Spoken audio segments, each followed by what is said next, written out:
Bom dia, pessoal! Meu nome é Nathalie, bem-vindos a mais um vídeo de caso criminal. Me lembrei de uma coisa, mas acho que não.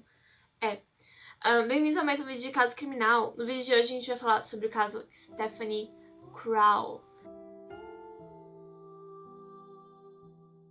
Como sempre, antes de começar o vídeo, eu tô um pouco desconcentrada. Como sempre, antes de começar o vídeo, eu gostaria de dizer que eu não quero desrespeitar ninguém com as coisas que eu falo nesses vídeos de caso criminal.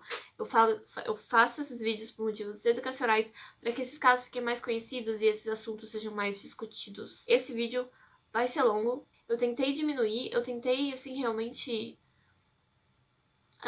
resumir ou tentar tirar partes que pareciam desnecessárias, mas nada do que eu encontrava parecia desnecessário. Tudo se encaixava super bem e...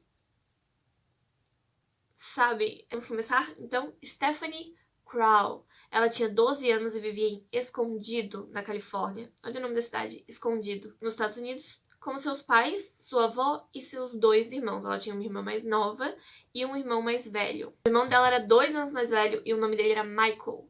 E eu não vou pegar o nome de nenhum outro membro da família, porém o nome do Michael a gente vai ter que lembrar. Ele acaba se tornando importante nessa história também.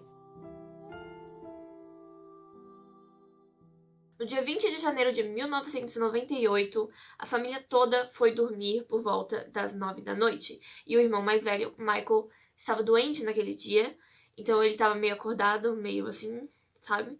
E os pais dela ouviram durante a noite sons estranhos, parecia que tinha alguém andando pra lá e pra cá, mas eles não acharam nada estranho porque eles acharam que seria o Michael, né? Ele provavelmente, né, quando você tá doente, você toma remédios, às vezes no meio da noite, então precisa beber água, ou então se ele tivesse com febre, talvez pra lavar o rosto, alguma coisa assim.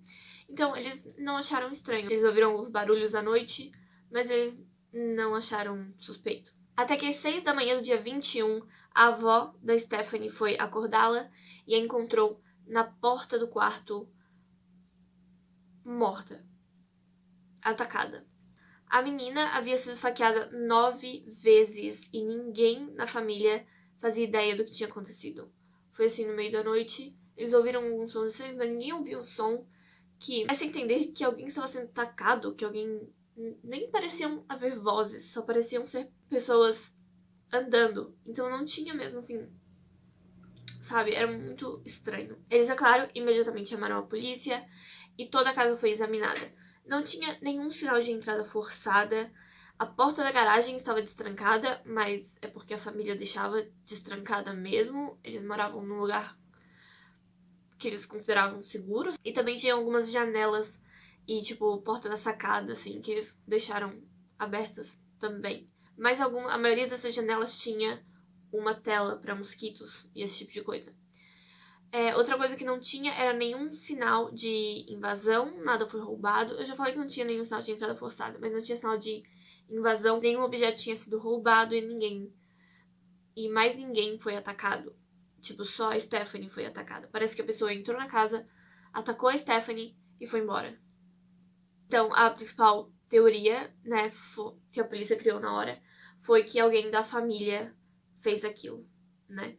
Quando foi determinado que a Stephanie foi morta entre as 10 e as 11 da noite, o Michael fez um comentário que fez a polícia suspeitar dele. Ele disse que às 4 da manhã ele levantou para tomar remédios, né, que ele queria pra dor de cabeça e, enfim, ele estava doente. Ele levantou para tomar um remédio e ele não viu a irmã jogada no chão nesse horário. E a polícia ficou meio, sabe, tipo, não, ela provavelmente já estava lá. Então, ou ele passou por ela e não viu, ou ele estava mentindo que não viu, né? Por isso, começaram... O que a polícia fez? Ela separou os membros da família, tipo, todo mundo, incluindo as crianças. Todos foram separados, todos foram interrogados, revistados. As roupas que todo mundo estava usando para dormir durante a noite e naquela manhã, se alguém tivesse trocado de roupa, todas as roupas foram confiscadas e levadas para análise. Não só isso, os pais e a avó foram colocados em um hotel, porque a casa foi colocada como cena do crime, e as crianças foram colocadas em um abrigo. Eles separaram os pais das crianças. Uma coisa que não podiam fazer se eles não tinham provas de que as crianças estavam em perigo na mão dos pais. Eles não podiam ter separado os pais das crianças. Durante 2 dias, todos os membros da família foram interrogados, principalmente o Michael. E o Michael só tinha 14 anos. E eles não tinham a permissão do pai dele para interrogar o menino. Eles não leram os direitos de ninguém naquela época, naquele momento. O Michael não sabia quais eram os direitos dele. Os pais não sabiam quais eram os direitos da família ali naquela situação. Então eles só faziam o que a polícia dizia que precisava ser feito. E aí o Michael acabou sendo interrogado durante horas, assim, mais até do que o resto da família. Toda a família foi interrogada durante horas, foi exaustivo, mas o Michael foi o principal alvo dos policiais. Quando perguntados por que eles focaram tanto no Michael a ponto de fazer o que eles fizeram, que eu vou relatar pra vocês, os policiais disseram que era por causa do comportamento dele, porque ele parecia distante, distraído e preocupado. Um adolescente de 14 anos que acabou de perder a irmã. Eu acharia estranho se ele não estivesse distante, distraído e preocupado. Tipo, adolescentes já são distantes e distraídos. E aí você coloca preocupado, tipo, ele tá triste, ele acabou de perder a irmã. Bom, Michael, depois que toda a família foi interrogada, eles pegaram só o Michael, então, pra interrogar durante horas. E eles fizeram coisas muito intensas com o menino. Eles deram evidências falsas pra ele. Eles disseram que os pais acusaram ele, coisa que os pais não fizeram em momento nenhum, que ele obviamente estava mentindo e que... Bom, eles usaram várias táticas de manipulação contra ele. Eles criaram situações que não haviam acontecido. Eles disseram que tinha um detector de mentiras que disse que ele estava mentindo, sendo que não tinha detector de mentiras nenhum. Eles estavam enganando a criança para fazer a criança acreditar que tinha cometido um crime que ele não cometeu. Eu vi várias coisas sobre como o interrogatório foi feito e eu vou tentar explicar assim da maneira que eu entendi as táticas de manipulação que eles utilizaram e essas coisas. Algumas coisas que eles faziam eram perguntas que, dependendo da resposta, poderiam incriminar o Michael. Por exemplo, eles perguntaram como você acha que a sua irmã morreu, sendo que era óbvio, toda a família viu que ela foi atacada por facadas. A arma do crime não foi encontrada, mas toda a família viu que ela foi esfaqueada. Então, por que perguntar isso pra ele? Esse tipo de pergunta onde você meio que obriga a pessoa a falar sobre o crime que foi cometido de uma maneira como se a pessoa conhecesse o crime que foi cometido, entre outras coisas que nós vamos conversar mais sobre. No fim, eles criaram uma doença mental pro Michael. Tipo, eles criaram uma doença mental... Eu ia dizer uma doença mental na mente do Michael, mas porque eles criaram essa doença, fizeram ele acreditar que ele tinha essa doença. Disseram pra ele que ele fez aquilo, que ele com certeza matou a irmã, que é tipo 100%. Eles tinham provas concretas, sendo que eles não tinham prova alguma, mas eles tinham provas concretas de que foi o Michael. E eles usaram a ideia de que ele apagou, de que ele não lembra, porque foi outro Michael que cometeu esse crime. Eles fizeram um menino de 14 anos acreditar que tinha outra personalidade dentro dele. E que essa outra personalidade foi quem matou a irmã. Eu encontrei uma breve explicação dessa técnica usada por eles.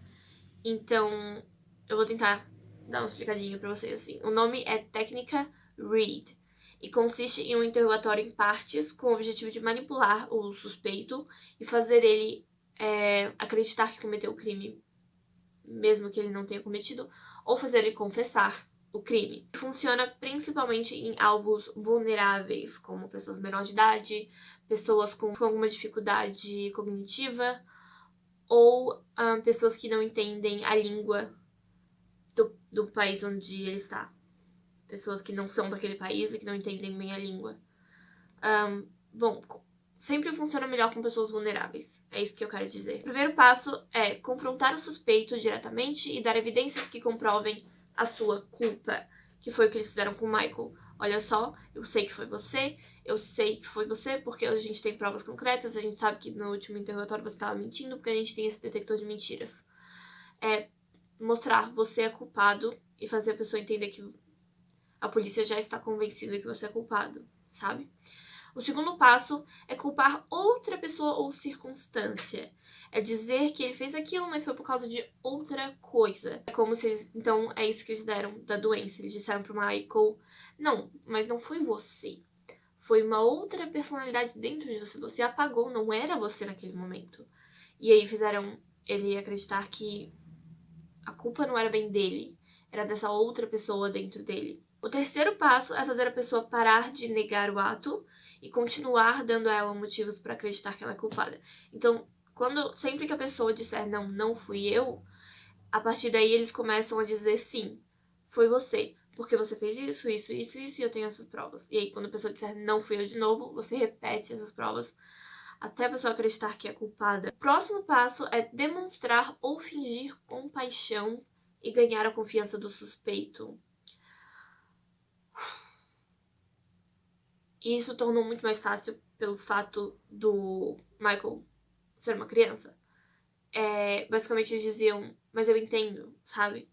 Eles diziam, foi você, nós sabemos que foi você, mas a culpa não é sua, eu entendo, eu também tenho, sei lá, uma pessoa com doença mental na minha família, eu sei como é, e você não está sozinho, e a gente vai te ajudar, a gente não vai deixar você, sei lá, ir pro corredor da morte, sei lá. A gente vai te ajudar pra você melhorar. Você só tem que admitir que foi você. Esse tipo de coisa. Manipulação. Manipulação pesada. E por fim, é dar alternativas. Eles acabam dando duas maneiras de como o crime pode ter ocorrido. E aí obrigam a pessoa a escolher uma. É como se eles basicamente... escolhe como que você vai confessar. Você vai confessar que fez isso ou você vai confessar que fez isso. Não importa, contanto que você confesse.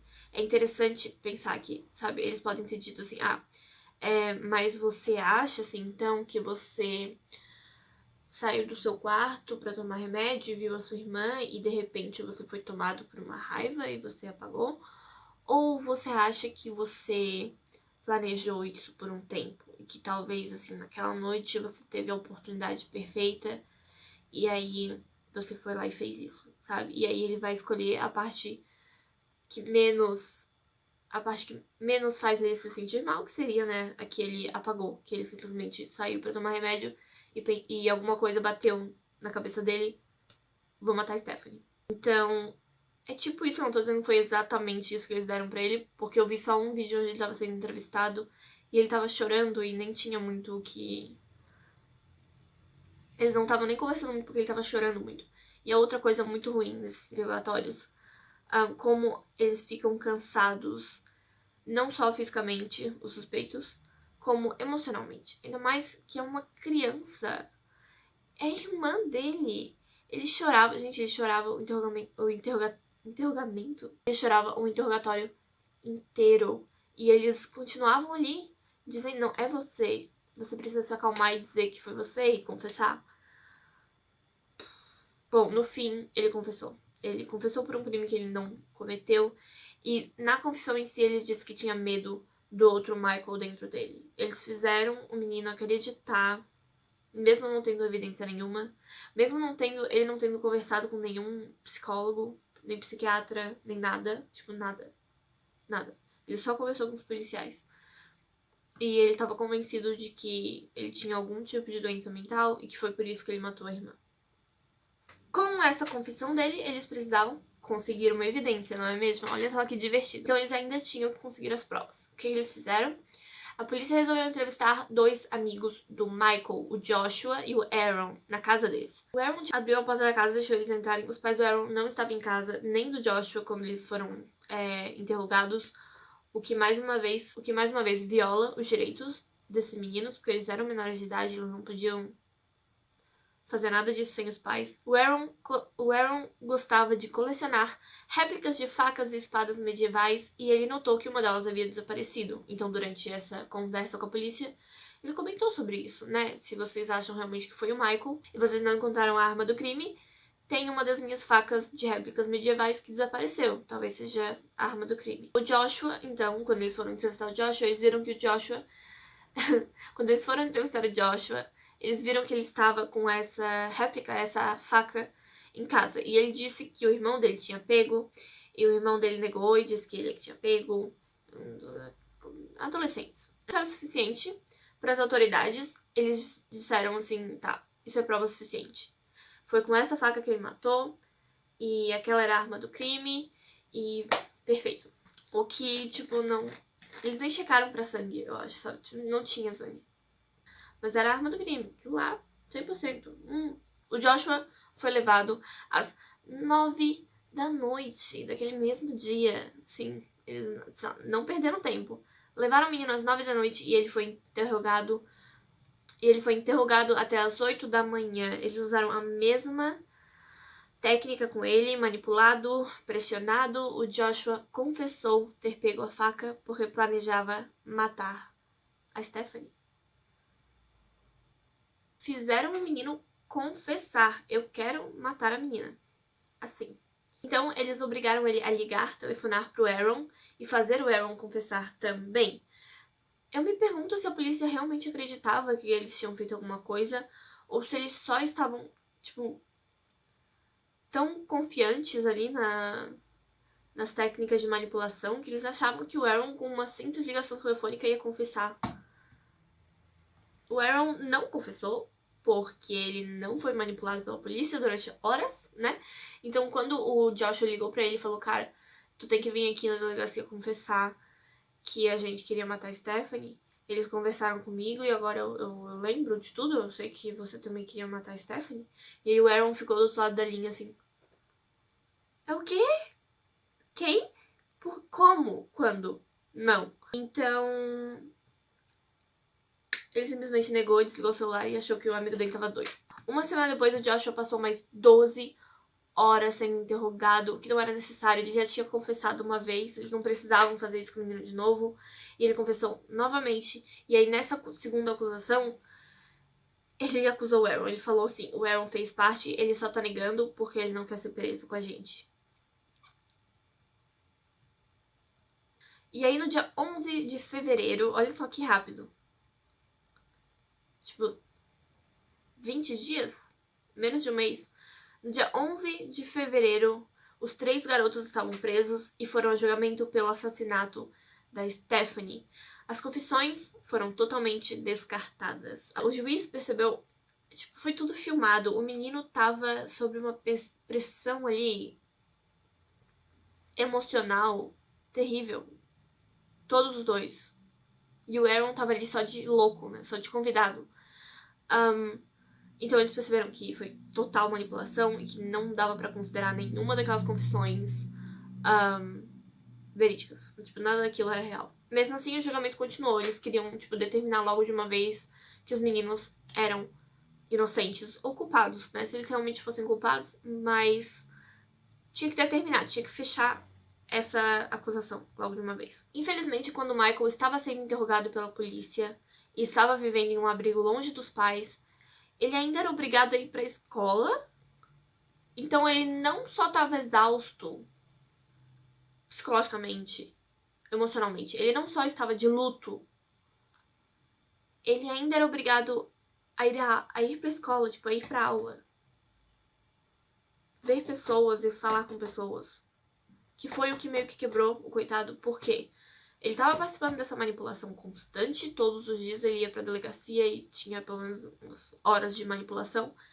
E aí, quando ele chegava na escola no dia seguinte, ele conversava com os amigos e ele acabou dizendo pra algumas pessoas, eu acho que fui eu. O policial tem provas de que fui eu não lembro do que eu fiz, mas eu acho que fui eu. E, infelizmente, esses coleguinhas que ouviram isso acabaram testemunhando contra ele no tribunal. Outra coisa que eles usaram que eu achei, assim, a justiça. Eles usaram o fato dos meninos gostarem de armas medievais e RPG e etc.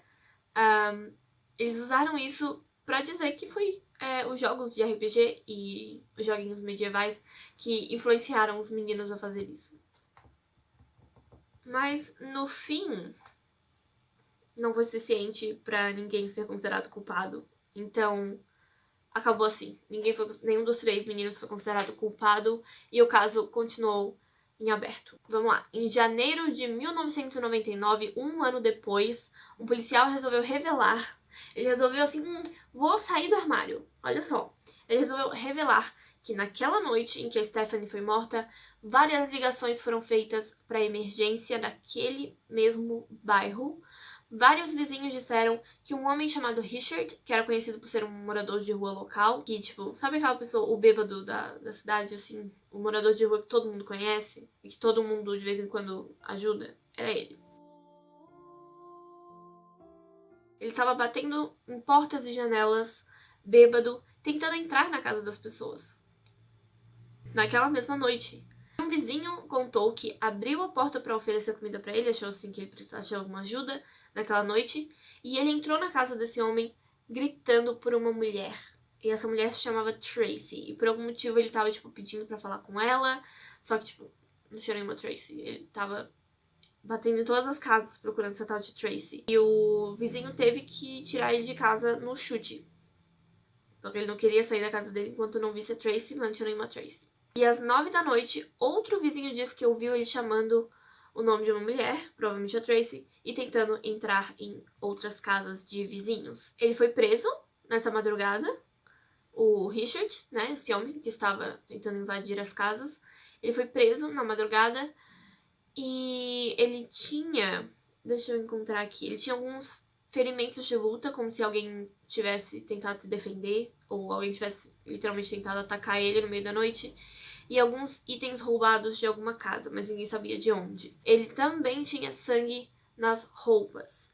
Mas ali naquela hora, como eles não sabiam do assassinato nem nada disso, a polícia só pegou as roupas dele, deu roupas novas pra ele e guardaram como prova, mas nunca realmente revisitaram essas provas. As roupas desse homem, então, foram analisadas e gotinhas assim, umas gotinhas minúsculas que tinha na roupa dele foram confirmadas como sendo o DNA da Stephanie. Vamos lá. 2 anos se passaram enquanto a polícia lidava com todos os danos causados às famílias dos 3 meninos. O trauma. Passar a acreditar que você tem uma doença mental, que você tem outra pessoa dentro da sua cabeça que faz coisas que você não sabe.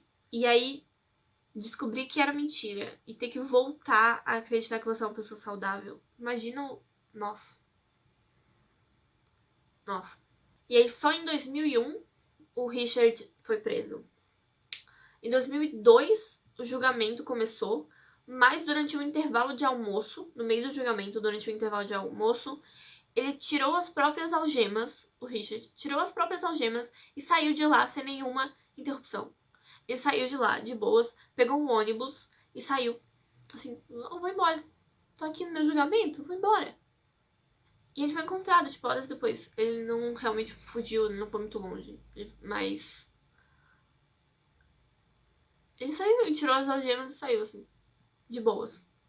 Por causa de todas essas falhas, não só nas coisas que aconteceu com o Richard e todos esses interrogatórios que tiveram que ser descartados, e aí ninguém sabia mais o que estava acontecendo, e aí todas as ligações para emergência, o fato do sangue da Stephanie ter sido encontrado só em uma gotinha de nada na roupa do Richard. E outra coisa que as pessoas disseram que aconteceu foi que várias provas foram guardadas e de maneira errada, de uma maneira ruim. Várias provas foram contaminadas e disseram que algumas amostras também podiam ter sido contaminadas.